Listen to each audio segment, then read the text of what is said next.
Today we're going to be speaking about asset protection pitfalls, and every month we give a webinar either on an asset protection topic or an estate planning topic. If you have any topics that you wish to hear about, we're always interested in new topics, so please just let us know.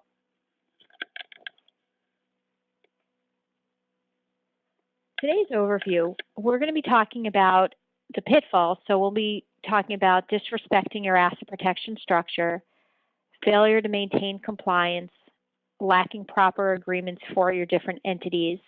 We'll touch upon fraudulent transfers, not knowing your state exemptions, and then finally we'll talk about a little bit about how divorce and your asset protection plan work.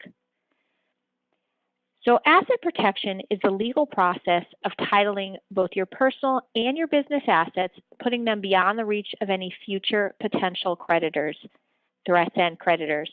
And really the most important thing to note there is future potential. So there's a lot of discrepancy in terms of what asset protection will work and what won't, and a lot of it has to do with the timing. So we're going to be dealing a little bit with the timing today as well. First thing we'll talk about is disrespecting your asset protection structure. So let's say you set some structure up, whether it's setting up limited liability companies, limited partnerships, double limited partnerships, triple limited partnerships, different irrevocable trusts, even some sort of corporation. So let's assume you've set something up. That's your first step, and that's a really great first step. Where people start falling into the problems is when they don't do things properly.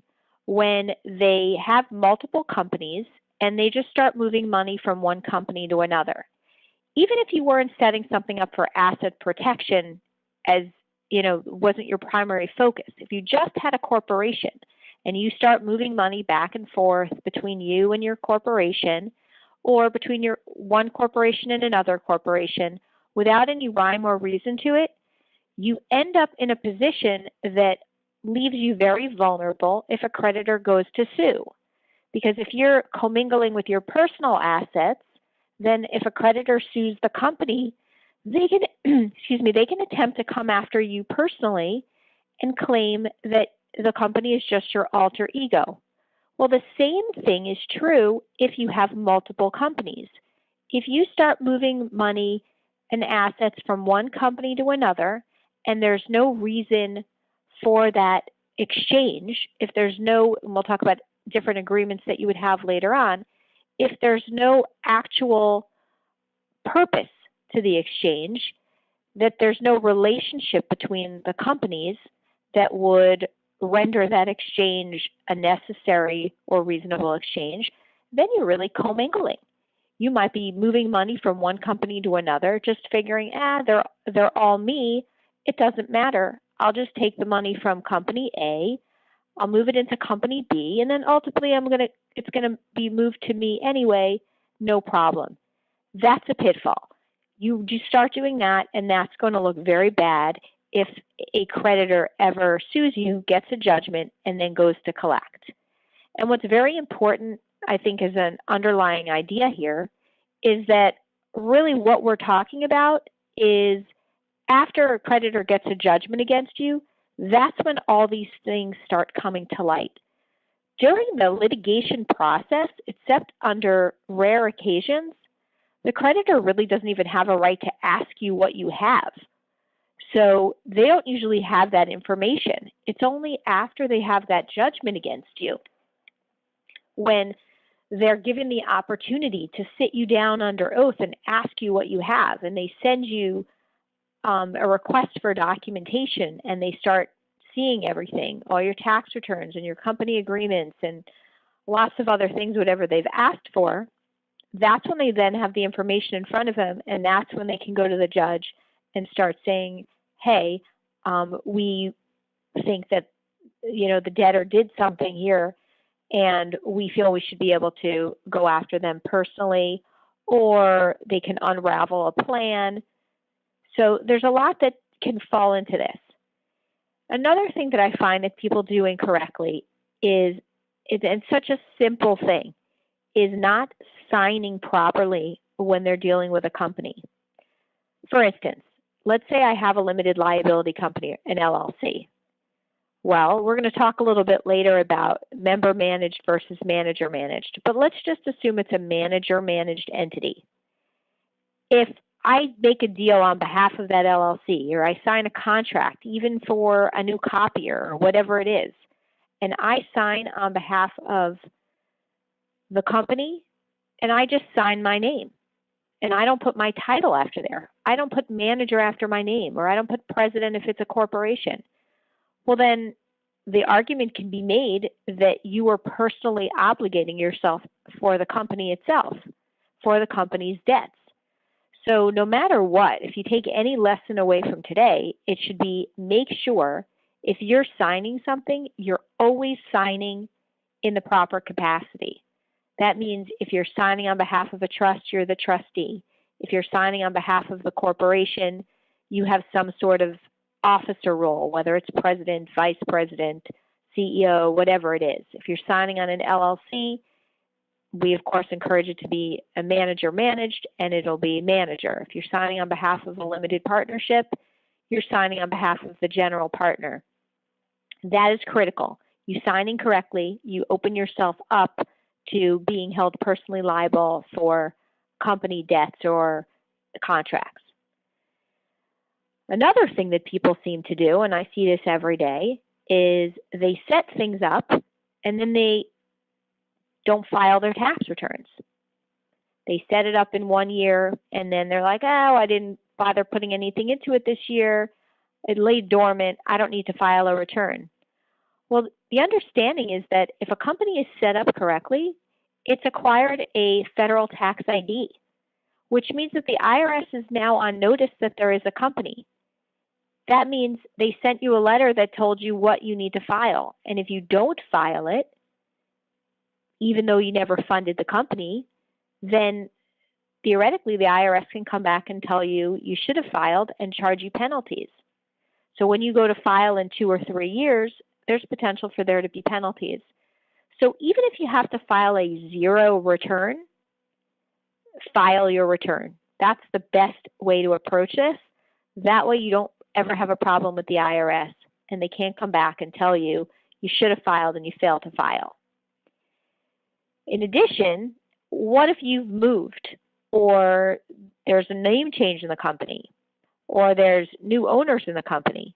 You have to always provide the updated information, whether you're providing it directly to the IRS or you're providing it to your CPA. CPAs don't know anything about your entities unless you tell them. I can't tell you how many clients have set things up and they don't inform their CPA, and then 3 years later we're having a conversation with the CPA and they're like, oh, I didn't even know about that one. That becomes an issue.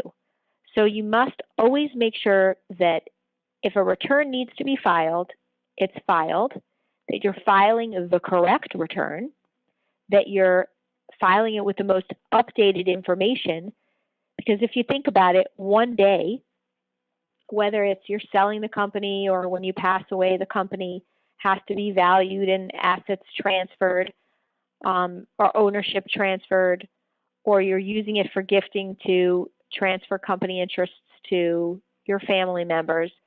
You have to be all your documentation has to be up to date and it has to be perfect or there'll be confusion as to who owns what. And I see it all the time, and it becomes a huge problem to sort it out later on. And you never know whether there's going to be any sort of tax issue if it wasn't done correctly the first time. There could be interest and penalties. Another problem we see, failing to maintain your compliance. If you've set something up, you have a responsibility to make sure that it's compliant with the state or jurisdiction you set it up in. So if you're setting up a Florida corporation, every year you have a requirement to file an annual report by May 1.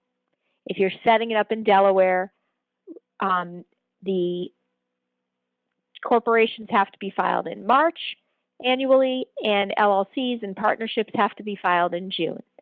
You've got to maintain the compliance. Not only will it cost you extra if you don't maintain the compliance, because of course they'll charge you penalties, I can tell you in Florida, it's a $400 penalty for failure to file on time. And in Florida, if you not only don't file it on time, then you don't file late and pay that $400 penalty, within, I think at the end of September, they basically purge all the entities and administratively dissolve them, which means you're no longer a viable entity, which means if you're signing contracts, you're really not signing contracts in an entity that's active. That means if you want to sell a piece of real estate and it's in the LLC or the corporation or the partnership and that's not kept up to date, your title company will make you bring it up to date if it's even a possibility at that point. You could run into title problems because you need to show compliance. So the annual reports and annual fees must be done, and they should be done on time to avoid filing penalties as well as potential for being administratively dissolved. And each state has its own rules on that. So I told you what Florida does. In Delaware, I believe what they do is they just keep accruing your fees every year. They don't technically dissolve you, but if you ever need to do something, you need to become compliant again, and they're extremely pricey, and they have penalties. So I've had clients who've come in and had to pay thousands of dollars to bring their entity up to date because it didn't make sense for them not to become compliant when they realized later on that they were out of compliance. So you file your annual report, you pay your annual fees. Some states don't have reports, they just have a fee. Some states have a report and don't have a fee. But the majority of them have some sort of requirement for filing.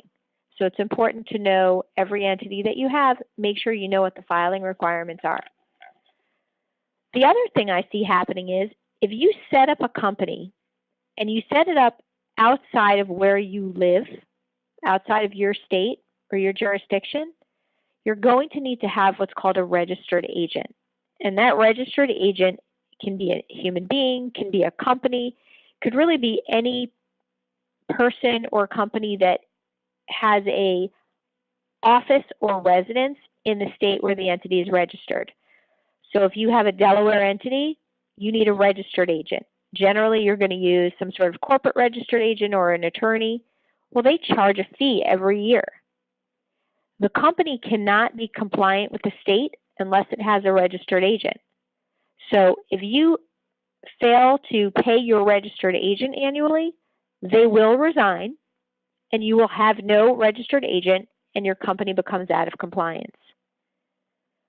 So you must make sure you pay that registered agent. Make sure you always have a registered agent. You may have a registered agent even if you live in the state because you don't want to be listed. Or you had somebody on there who was employed as the registered agent, and maybe they resigned and you don't even know about it. So it's your responsibility to make sure that you have one, because without a registered agent, if there's a lawsuit, there's no one to serve. And that's really the key of a company. There has to be someone to be served if the company gets sued.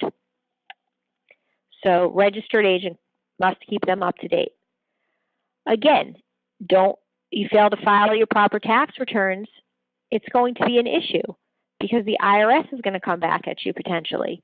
If you don't file the tax returns, if you get sued, one of the things that starts happening once you get sued or once they get a judgment against you is they're going to start collecting paperwork and requesting things. Tax returns are almost definitely going to be requested if your company is being sued. Your personal tax returns may be fair game. So you have to make sure that you file all proper returns. And then in terms of operations, if you're operating a company, you've got to have your business licenses. If you don't have your business license up to date, then again, a creditor can come at you and say you're operating not as a business but as a sole proprietorship, and therefore you're responsible for company debts. So keep the business licenses up.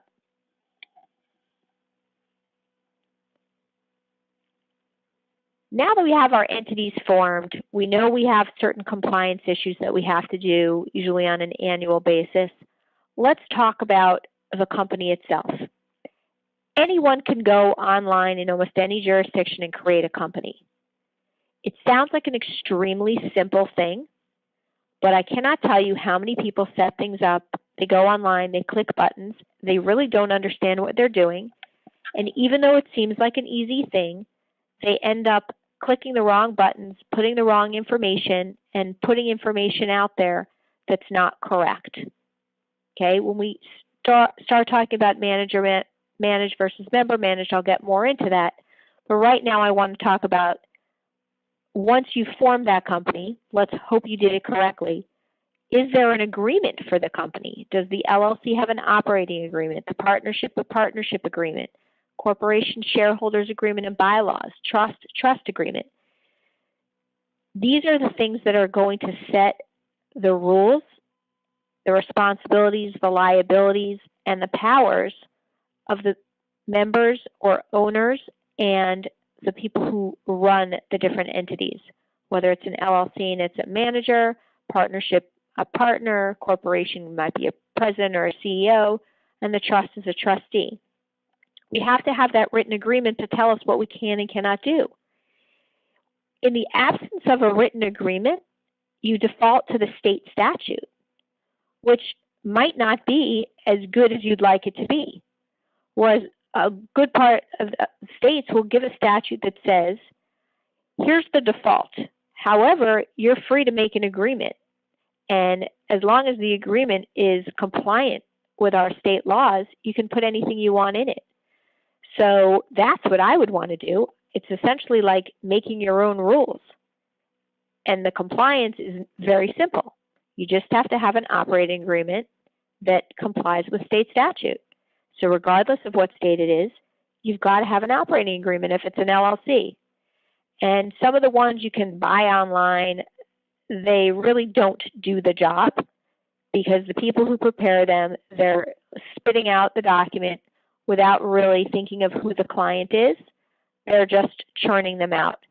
So while it's good to at least say you have an agreement, it's not necessarily a good thing to keep that agreement. I would, if I were setting up a company myself and I was going through one of those corporation companies, I would immediately get an operating agreement or a shareholders agreement or whatever agreement redone by an attorney to make sure that I'm taking advantage of every possible law that I can take advantage of, especially if there are multiple owners involved.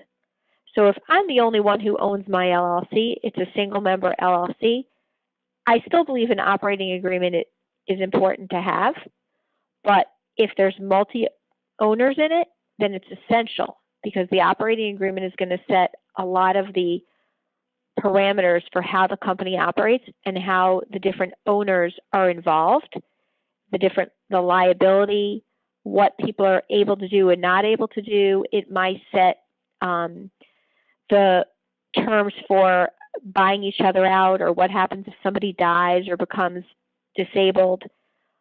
The ones that you get just by signing up on one of those corporate websites are not going to cover all of those issues.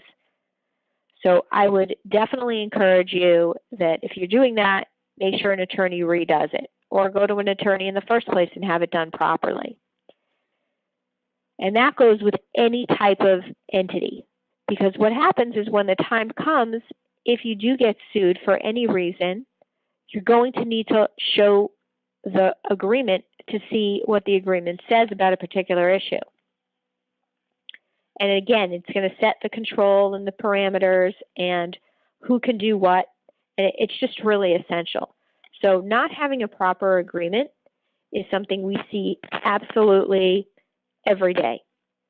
And with the exception of a trust, which 99% of trusts are going to be in writing, you're going to see people, I'm sure you have companies that you've set up that you haven't gotten a proper agreement for, and that more than likely is going to come back and hurt you. So I would definitely make sure you've taken care of that. When there's a trust, you just want to make sure that the trust encompasses everything that you need, because without proper provisions in a trust, you're potentially going to mess things up way down the road, not just at the beginning, but your real problems are going to happen when you die, if you're the one that created the trust, when the other beneficiaries get their benefits under the trust. And we're not really going to talk much about trust today, except I'll mention them a little bit later when we talk a little bit about international, but I talk about trust when we do estate planning webinars. The other thing I find is an issue is when you have multiple companies, and we're all about spreading out the risk and having different divisions and multiple companies in the same framework. Some clients are doing multiple businesses, so they have multiple companies, but they may have some shared items. They may have some shared equipment or machinery or employees or management. So if you're going to have any of those things, you want to make sure that there are proper agreements that are structured between the companies. So if it's, or you might have a holding company that the only thing the holding company does is hold all the equipment. Well, if it holds the equipment and my operating company wants to use the equipment, well, how is it going to use the equipment if it doesn't own it? Well, you need to have an agreement between the equipment company and the operating company. And maybe the holding company that owns the equipment is going to let multiple companies use the equipment. Therefore, you need to have some sort of lease between the operating companies and the equipment holding company. You might have the same thing with machinery, or you may have a payroll company that then has an agreement between the operating companies where the payroll company is the master payer and it loans out the employees to the different companies. Now, there are definite issues with that. You have to be careful in terms of liability for employees and, employment taxes and things of that nature. Make sure you're compliant on all of those. If you're going to have multiple companies and doing that, you may want to use some sort of payroll service just to make sure everything is being done and it's compliant. The other thing I see that happens all the time is a client is smart enough to have an LLC that owns the business real estate where the company is holding its offices, and then the operating company occupies the space, but there's no lease between the company, the operating company, and the real estate holding company. And that's very important because you need to spell out who pays what in terms of property taxes and insurance and things of that nature. Is it a triple net lease? Is it a gross lease? That's important. It's important from an accounting standpoint, and it's important from a liability standpoint.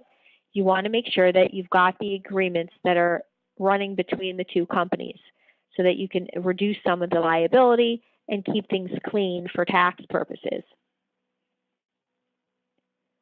Fraudulent transfers is really one of the biggest issues when you're dealing with an asset protection plan. The question is all really about timing. A fraudulent transfer is basically when a debtor or somebody transfers an asset out of their name or potentially their control after they've had a claim. And they do it with the intent to hinder, delay, or defraud. Now, the UFTA, which is the Uniform Fraudulent Transfer Act, uses the term actual intent to hinder, delay, or defraud. There is so much case law on what that actually means, what does actual intent mean, that it's just not the forum to go into this in major depth today. But what you have to take away from this is that there are fraudulent transfer rules. So if you have a creditor and you transfer your assets out of your name, even if it's just into a company that you tangentially own, your creditor can come back if they get a judgment against you and ask the judge to unravel whatever that transfer was, claiming it was a fraudulent transfer. This is not a criminal act. It is a civil remedy that a creditor potentially has to try to unravel what you've done. Now, a proper asset protection plan, or the best asset protection plans, are those that are done before you'll ever have an issue. And that's where you have your most flexibility because there's no reason that you can't structure things in a way that's going to be most beneficial for you, either against creditors or for tax purposes or for estate planning purposes. You have the world is open to you. You can do what you want. After you have a potential creditor, then things start narrowing down and your options start narrowing down. And you may or may not choose to start transferring assets, but you must understand that once you do transfer them, you do run the risk that a creditor can come back and ask the judge to unravel that or claim it as a fraudulent transfer. And if you lose, you could end up paying attorney's fees, for the creditor as well as for yourself. There's definite risks involved. So you have to make sure that, you know what you're doing before you start making transfers. Sometimes people do it just as a defensive strategy because it makes them a much more difficult defendant. And that's not such a bad thing, but you do need to understand what the fraudulent transfer rules are and, what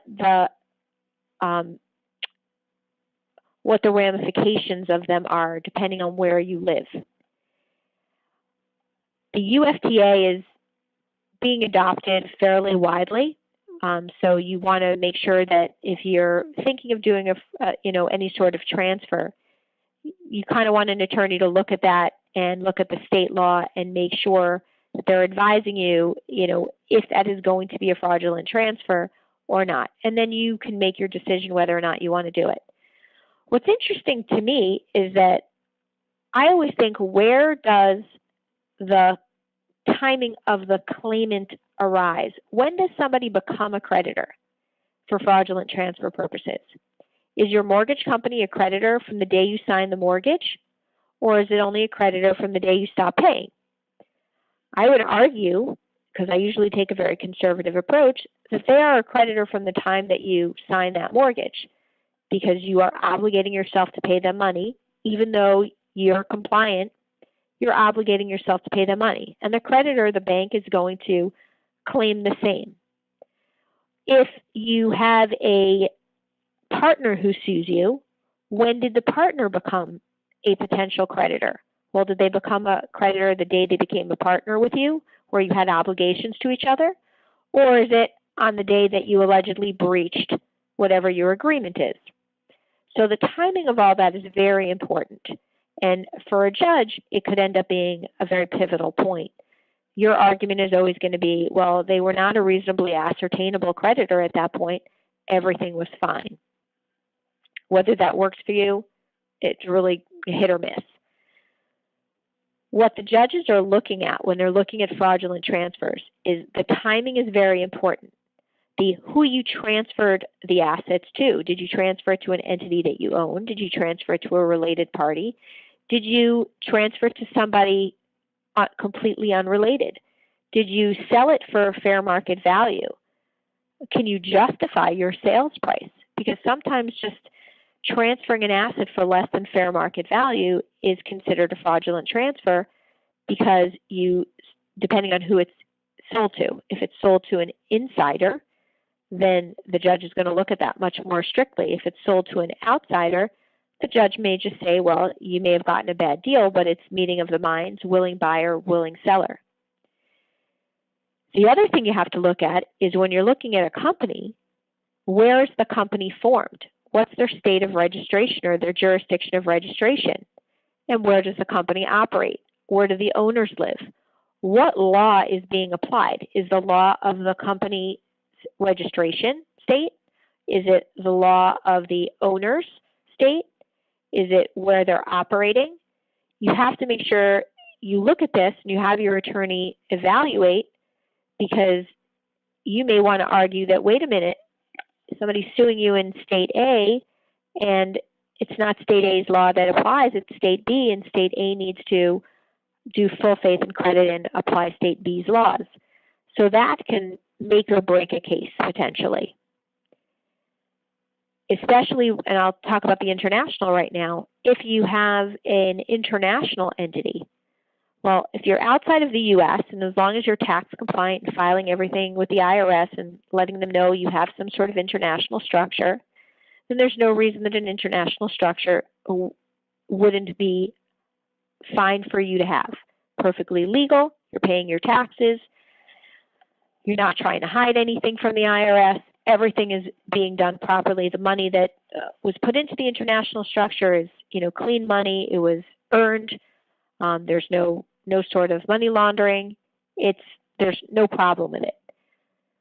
In order for a creditor to get to you, to get to your international assets, they're going to have to go and sue you, usually after they've won the case inside the United States. They're going to have to go re-litigate, usually outside of the United States, in whatever country you have assets or you have a company. So that's the law that's going to apply. It's not going to apply U.S. law. And that might be a really good thing for you if you're getting the law of another jurisdiction, because their fraudulent transfer statutes, if you're in the right jurisdiction, are 0 or maybe up to 2 years, as opposed to in the U.S. it might be 4. They have all these wonderful rules that are very, call them debtor-friendly or asset protection-friendly, for you to be able to take advantage of, as long as you're doing everything with proper compliance, as long as you're compliant with the IRS, as long as you're registering your entity every year with the jurisdiction, as long as you're maintaining the assets outside of the United States. It's a great way to have asset protection. And again, timing is going to be important. When did you set it up? When did you transfer the assets? This will be looked at. Another thing we see is going through all the trouble of setting up an asset protection plan, doing all of the agreements, making sure taxes are filed, but then not actually funding your plan, not actually transferring assets into it. It's like setting up an LLC for a piece of real estate and then keeping the real estate in your own name. I've seen that. It's a complete waste of time and money. I've seen where they set up the entity, they set up the LLC, the property stays in their own personal name, and they just run the expenses through the LLC. I'm not sure what anybody's accomplishing by doing that, because they're not reducing any liability by having it work that way. The asset needs to go in the entity in order for it to have any sort of protection. If it's in your own name, your intention is not going to matter when it comes time for you to have to defend a judgment. So you must fund your plan. If you create an international structure, I highly recommend actually using your international structure. When you want to transfer assets later on, it might be too late. You may not be able to get your bank account opened for the international structure later on. So you want to make sure, set it up correctly, be tax compliant, and actually fund the plan. Because not funding it is a waste of time and money. Every state has some sort of exemptions. Some states are better than others. Some are far superior to others. I live in Florida. Florida is probably one of the best states for financial exemptions. We have an unlimited homestead, and there are certain restrictions on that in terms of bankruptcy, in terms of timing, but a homestead is your primary residence, and if you have a homestead, you're going to have protection. And there's very few states that you can get as good a homestead protection as in Florida. Retirement assets. Retirement assets are not, hey, I'm just put some money aside because it's what I want to use for retirement. When I say retirement, or when you read it in the statute, retirement means ERISA qualified plans, 401ks, IRAs, certain pension plans. Those are qualified plans. If they are non-qualified plans, they don't generally, depending on the state, they don't generally fit into the retirement exemption. Be very careful, because when I ask this question, what do you have in retirement, I very often get an answer that is not correct. And I get people who tell me, no, I don't actually have a 401k or an IRA or a 403b. I just have an account that I consider my retirement. That does not work. That's not protected. Life insurance, again, depending on your state, the cash value in life insurance. If you have a policy that builds up cash value, that's protected and a creditor can't get at it. Wages. If in Florida, if you have a separate account that your W-2 or your wages go into, those wages are protected up to a point for about 6 months. And then lastly, you have tenants by the entireties, which is spousal ownership. So you have two spouses that own an asset in a state that respects tenants by the entireties. If one of them has a creditor, that creditor can't get at tenants by the entireties property. Depends on the state whether it'll cover real estate only or whether it covers anything. In Florida, it'll cover any asset. So if I own stock and I own it as tenants by the entireties with my husband, then if I have a creditor against me, they cannot get at that stock. If he has a creditor against him, can't get at the stock. If we both have a joint creditor, the same creditor, then that creditor can blow the tenants by the entireties apart and take the asset. So knowing your exemptions is very important because that might help you structure how you own your assets and what assets you own. Annuities. Now, I forgot to list it on this exemption. Florida law is if you have an annuity, a creditor can't get at your annuity. However, what you need to know is that if you have an annuity, but you had a creditor before you set up that annuity, technically the creditor can get at it. They may not realize the timing, but they can technically get at it because they pre-existed. They predated that annuity. Very often we get the question, people call in, they're like, I'm thinking of getting a divorce and I want to do an asset protection structure. Well, I'm all for doing an asset protection structure, but don't do it to defend against divorce. Family law judges, they follow their own set of rules, and you just have no idea what is going to happen in family court. And there's a lot of emotion involved, and could be children. It's always a lot of fighting. So the asset protection structure, if you'd set it up before you were ever contemplating divorce, may be a deterrent and may be helpful, but depending on the length of your marriage and the assets that are involved, there's really no telling what's going to happen. And it's going to be different in every state, in every county, in every courtroom. So there's really, to me, you don't do asset protection solely to be a defense in a divorce. Doing asset protection because you need asset protection, sure. Will it help you against a divorce? Maybe. But there's no reason not to do it as long as there's another need for it. If you have issues with possibilities of liabilities in the future, do the asset protection plan. But don't come and say, I'm doing it to fend off a divorce, because that will probably not work for you. It'll may be helpful, but it's not going to be the deterrent that prevents your spouse from getting all of your assets or getting half of the assets or whatever they're entitled to. So you want to make sure, have the right intention when you're going into an asset protection plan. There's nothing wrong with it, but don't expect that the divorce is going to be defended against with the asset protection plan. I mentioned this earlier, member managed versus manager managed entities. And usually what this is an LLC. You can do an LLC in most states in two ways. It could be managed by its individual members or owners, or it could be managed by one or more managers. We favor the manager-managed entities for several reasons. Number one, a lot of the states have a lot of visible information online, including the name of the manager. So if we list the name of the manager, that's not giving any more information about ownership than is necessary. I may think that the manager is the owner, but I really have no way of knowing. So having it as a manager-managed entity doesn't list the members. Now, mind you, there are some states where you have to list the members as well, and that's a whole other story. But on states that you only have to list the manager, you list the manager. So they don't know if you own it, if you and your spouse own it, or if you have a holding company that owns it, if there's an operating company that owns it, if your mother owns it.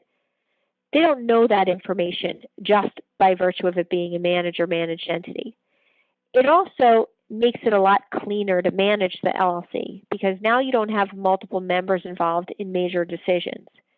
Now, you can structure your agreement any way you want. You can make it a manager-managed entity, but still have certain things that must be decided by, a majority or supermajority of members. That's the beauty of the agreement. You can really structure it any way you want it, as long as it's compliant with state law, and state law is generally pretty broad. So manager-managed gives you the flexibility of having a company own another company, of having a partnership own another company, of having other people own a company that you're managing. It allows the manager to be changed, over time if necessary. And it's just not exposing the members who might otherwise have to participate in the management. Usually it's one member who is running the show and they become the manager. So in addition to being a voting member, they're a manager. So we strongly encourage the manager-managed versus the member-managed, and it gives us a lot more flexibility to work with. I touched upon this a little bit earlier, failing to comply with filing of tax returns. If the entity gets in trouble for not filing, there's potential penalties. And then, as before, if the entity is not compliant in some way, a creditor can come and try to pierce the veil of the company and get through to its owners. And more importantly, and I see this all the time, if you're setting something up, you've got to let the CPA know, because the CPA has to know if you've made any changes or if you've created any new entities, because if they don't know, they have nothing to file. And then when you don't file, then the IRS can come after you later and assess you with interest and penalties for non-filing. And your CPA really is completely excused because they really were not told. So you have to make sure that whoever is doing your taxes, if it's you, then you do it. If it's a CPA or an accountant and they're doing it, you need to make sure that they're fully aware of anything you've set up, and most importantly, not just what you've set up, but who owns your setup and what's the taxation on it. If your CPA is not the one getting your tax ID, then they need to know, they need to see the letter that the IRS sends with regard to tax returns that are going to be required and when they're due. So keeping them fully informed is essential to keeping up your asset protection plan, because without their participation, then you're not going to have your returns filed, and then we're going to have some issues later on, whether it's with the IRS or with other creditors. Because remember, the IRS can be your worst creditor. I don't want to talk too much about this today, but if you are running a company, then you have a fiduciary duty to that company and to the other owners, which means that you have to be compliant with the agreement that says when distributions can be made, who distributions can be made to, whether or not they're supposed to be proportionate to the ownership, when are contributions required, can you require mandatory contributions or additional contributions, are you allowed to sell the assets of the company, all or a part of them, without any sort of member vote. You need to know what your obligations are, what your rights are, and what your abilities are, so that no matter what, you won't be breaching your fiduciary duty to the other members. Now, if it's a single member entity and you're the only owner, then you'd only breaching it to yourself, and therefore it's really not an issue. The only issue would be if you get sued and you haven't been following what you're supposed to do, then they can try to look through the company to you as an individual. Okay, so today's takeaway is make sure you're compliant, make sure you're informing your CPA of everything, make sure you're paying your taxes with the right, and making sure the right information is available to the IRS and to your CPA, and making sure that you have proper agreements in place which outline the rights and responsibilities of the owners and whoever's in charge, and are the most expansive that you can have and most protective under your jurisdiction's law. I want to thank everybody for joining us today. If you have any questions about today's webinar, feel free to send us any emails to info@assetprotectionattorneys.com. If you're interested in a complimentary preliminary consultation on asset protection or estate planning issues, please also contact us. And if you're not already receiving our weekly newsletter, we're happy to get you on our list and email it to you weekly. Again, just email us and we'll be happy to assist you. Thank you so much, and this is the last one for the year, so happy holidays.